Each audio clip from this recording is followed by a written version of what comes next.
A plus B by B C, B plus C minus A, এটা কিন্তু into অবস্থায় আছে, plus C plus A by C A into C plus A minus B plus A plus B by A B into A plus B minus C. এবার কী করবো আমরা, এর তলা যদি জাস্ট একটু 1 ধরি, তাহলে লসাগু হবে বিসি, বিসিকে বিসি দিয়ে ভাগ করলে 1 হবে, 1কে বি প্লাস সি দিয়ে গুণ করলে এইটা হবে।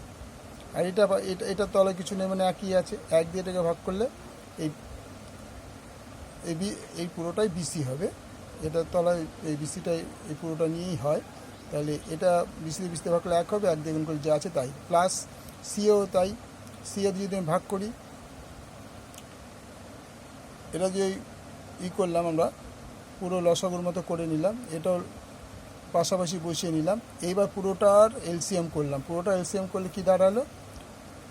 এই পোর্শনটা হচ্ছে বিসি, কী করলাম, বি দিয়ে পুরোটায় গুণ করলাম, প্লাস সি দিয়ে পুরোটায় গুণ করে এই পোর্শনটা এলো, প্লাস সি দিয়ে এই পুরোটায় গুণ করলাম, প্লাস দিয়ে আবার এ দিয়ে পুরোটায় গুণ করলাম, এই পর্যন্ত আসলো। তারপরে এই প্লাস এ দিয়ে পুরোটায় গুণ করলাম, প্লাস দিয়ে বি দিয়ে পুরোটায় গুণ করলে এই পোর্শনটা আসলাম। তাহলে এবার খেয়াল করে দেখো, এ বি বিসি সি এ পুরোটা এলসিএম সবসময় এবিসি হয়।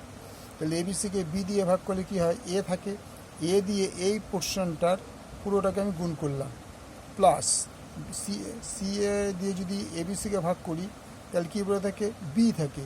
এই বি দিয়ে পুরো পোর্শনটাকে গুণ করব। তারপর আছে প্লাস, প্লাস এখানে কী আছে, সি এ দুবার হয়ে গেছে, দাঁড়াও,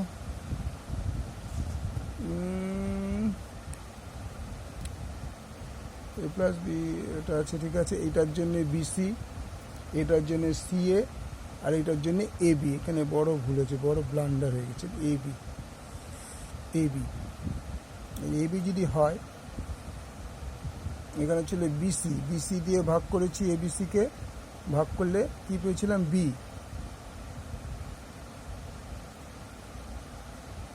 এবিসিকে বিসি দিয়ে ভাগ করলে এ পেয়েছি, এ দিয়ে গুণ করেছি, ঠিক আছে,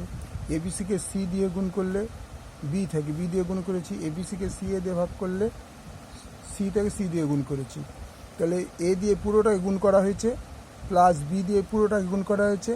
প্লাস সি দিয়ে পুরোটাকে গুণ করা হয়েছে। এবার তোমাদের বলতে হয়তো বুঝতে পারবে না যে এখানে এবিসি দুবার কেন হয়, কারণ এটা এক লাইনে হয়নি বলে এটাকে এবিসিতে বোঝানো হয়েছে। যদি এটা এক লাইনে লেখা যেত, একবার শুধুই এবিসি লেখা হতো, সেই জন্যে পুরোটাকে এক লাইনে বোঝানোর জন্য এখানে এবিসিটা দেওয়া হয়েছে। এখানে এলসিএম তোমার এবিসিই হবে, এবিসিতে 1 হবে, 1 দিয়ে পুরো পোর্শনটাকে গুণ করে যা হবে এখানে, প্লাস বি দিয়ে পুরো পোর্শনটাকে গুণ করে যা হবে এইখানে হবে, তারপর সি দিয়ে গুণ করে যে পোর্শন হবে, তারপর দেখো সব কেটে গেছে, কেটে গিয়ে কী হচ্ছে, খালি এবিসিগুলো রয়েছে, এই এবিসি, চারটে,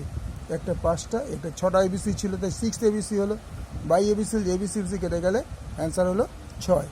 ঠিক আছে, ভালো করে দেখে নাও তোমরা একবার।